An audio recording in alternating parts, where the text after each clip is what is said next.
بسم اللہ الرحمن الرحیم۔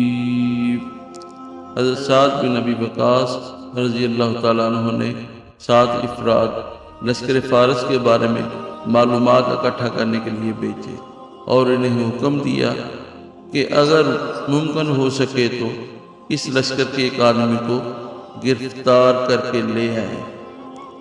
یہ 7 آدمی ابھی نکلے ہی تھے کہ اچانک انہوں نے دشمن کے لشکر کو سامنے پایا، جبکہ ان کا گمان یہ تھا کہ لشکر ابھی دور ہے۔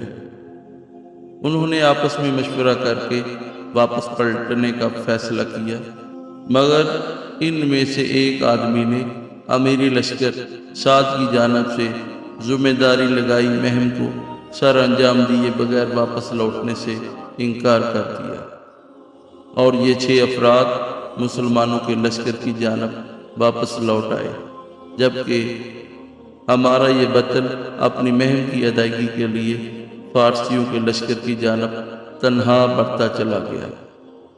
اس لشکر کے گرد ایک چکر لگایا اور اندر داخل ہونے کے لیے پانی کے نالوں کا انتخاب کیا، اور اس میں سے گزرتا ہوا فارسی لشکر کے ہر اول دستوں تک جا پہنچا، جو کہ 40,000 لڑاکوں پر مشتمل تھے۔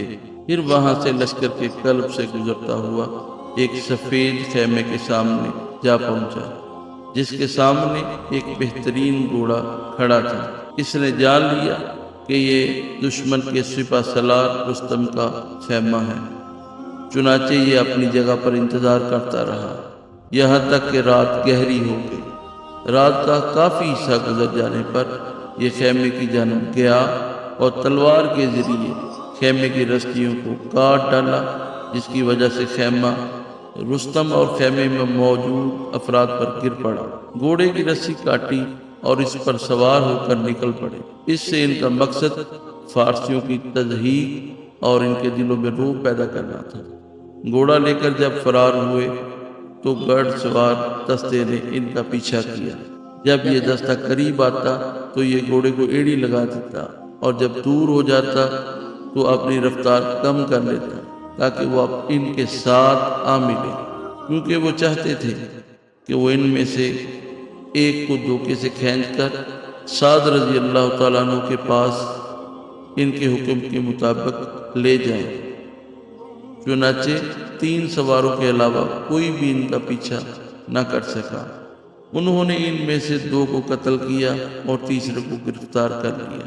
یہ سب کچھ تنہا انجام دیا۔ قیدی کو پکڑا، نیزہ اس کی پیٹھ کے ساتھ لگایا اور اسے اپنے آگے ہانکتے ہوئے مسلمانوں کے معسکر جا پہنچے اور سعد بن ابی وقاص رضی اللہ تعالیٰ عنہ کی خدمت میں پیش کیا۔ فارسی کہنے لگا، مجھے جان کی امان دو، میں تم سے سچ بولوں گا۔ سعد رضی اللہ تعالیٰ عنہ کہنے لگے، تجھے امان دی جاتی ہے اور ہم وعدے کی پاسداری کرنے والی قوم ہیں، لیکن شرط یہ ہے کہ ہمارے ساتھ جھوٹ مت بولنا۔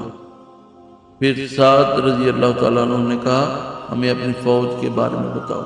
فارسی اپنے لشکر کے بارے میں بتانے سے قبل میں تمہیں تمہارے آدمی کے بارے میں بتلاتا ہوں۔ کہنے لگا، ہم نے اس جیسا شخص آج تک نہیں دیکھا، میں ہوش سنبھالتے ہی جنگوں میں پلا بڑا ہوں۔ اس آدمی نے 2 فوجی چھاؤنیوں کو عبور کیا، جنہیں بڑی فوج بھی عبور نہ کر سکتی تھی۔ پھر سالار لشکر کا خیمہ کاٹا، اس کا گھوڑا بھگا کر لے اڑا۔ گھڑ سوار دستے نے اس کا پیچھا کیا، جن میں سے محض 3 ہی اس کی گرد کو پا سکے۔ ان میں سے ایک مارا گیا، جسے ہم 1000 کے برابر سمجھتے تھے۔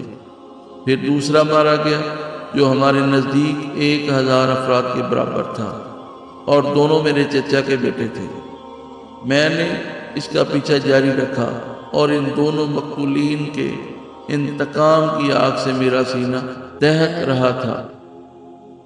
میرے علم میں فارس کا کوئی ایسا شخص نہیں جو قوت میں میرا مقابلہ کر سکے، اور جب میں اس سے ٹکرایا تو موت کو اپنے سر پر منڈلاتے پایا۔ چنانچہ میں نے امان طلب کر کے قیدی بننا قبول کر لیا۔ اگر تمہارے پاس اس جیسے اور افراد ہیں تو تمہیں کوئی ہزیمت سے دوچار نہیں کر سکتا۔ پھر اس فارسی نے اسلام قبول کر لیا۔ کیا آپ جانتے ہیں یہ عظیم بطل کون تھے جنہوں نے لشکر فارس کو دہشت زدہ کیا، ان کے سالار کو رسوا کیا اور ان کی صفوں میں نقب لگا کر واپس آ گئے؟ یہ عظیم مجاہد حضرت طلحہ بن خویلد الاسدی رضی اللہ تعالی عنہ تھے۔ اس ویڈیو کو لائک، شیئر اور سبسکرائب ضرور کریں۔